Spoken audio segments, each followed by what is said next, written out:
M0FXB, welcome back to the dog walks. Bit cool out here today. Anyway, where's Muzzy gone? Muzzy, come!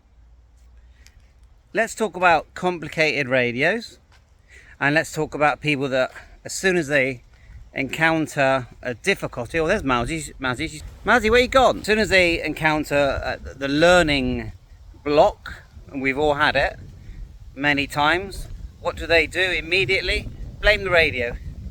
There's something wrong with the radio. I'm sending it back to the manufacturer. They'll fire out questions, they'll even fire it out on social media.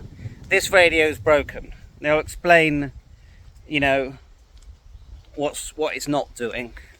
And it's obviously faulty, but it's not, okay?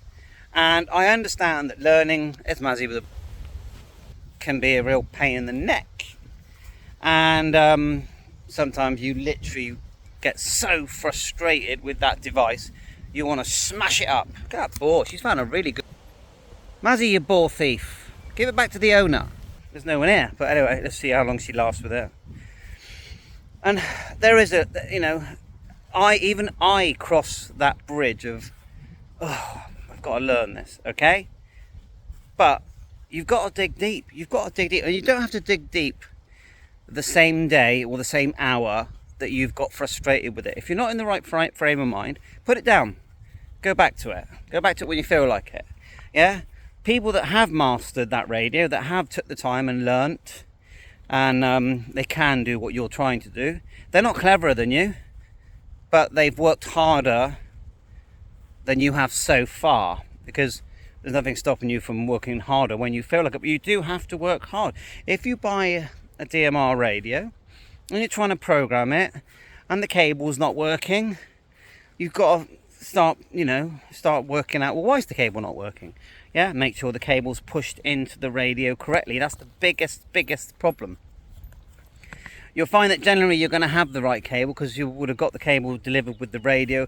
But if you ordered it separate from the radio, check, double check and triple check that you did buy the right radio. So rule that out.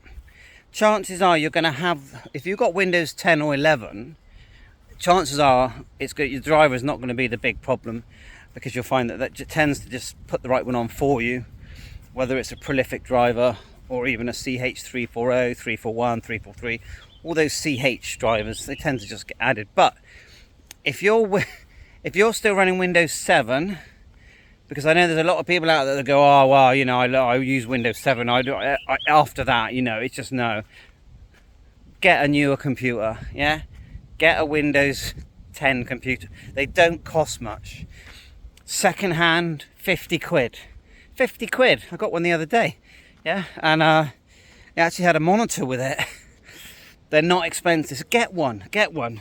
Because, if someone says, well, what's the main difference between Windows 7 and Windows 10, yeah, or 11, yeah, it does everything for you. That's the main difference. Windows 7, it wants those drivers, yeah, and other programs that don't run quite correctly. Upgrade. If you're not going to upgrade your main PC, get a laptop and do it that way. But you'll find that it's so cheap to get a new computer, and then if you're not very good at transferring all your data and all your stuff, then get a friend to help you. You'll get there. Save your files, back up your computer. Windows is designed to easily swap between one computer and another, but you need to know how. Watch your YouTube video. And to be honest, I'll say the same thing to people that have got a Mac. I've got a Mac. Also get a Windows PC.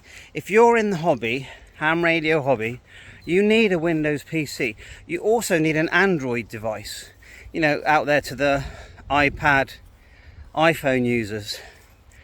You can keep struggling trying to get things to work on your iPhone and your Mac, which many do, but get yourself a cheap 30 quid Android phone. That's what they cost. Even a brand new one, you look on Amazon, you'll get a really good Android phone for 70 quid. Yeah, it's not going to be your main phone, but it's going to run all the apps like Zello and Echolink and TeamSpeak, Peanut, Droid Star. Get Android 15. Yeah, you know, don't keep trying to faff around with your iPhone. Keep that as your phone. Yeah, this is a hobby. You buy bits. When you go fishing, you buy the right tackle. You buy the right reels and the, you know what I mean. I'm not a fisherman. If you go caving, you get your caving gear. Ham radio hobby is highly integrated with Windows, Linux, although I'm not massively into Linux, Android. You know, kit yourself out, but do it cheaply. You don't have to break the bank. Anyway, so the main point of this video is, don't blame the equipment. Put the work in. Don't ask everyone to do it for you, because you'll find that these things ends up taking hours and hours and hours. If you're part of a club, you know, if you're part of a club, they're going to help you. If you've got lots of friends in the ham radio hobby, of course you should ask.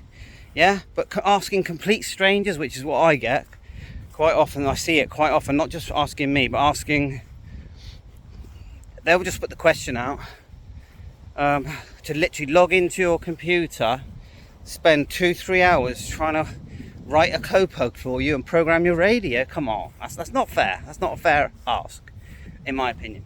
Bye for now.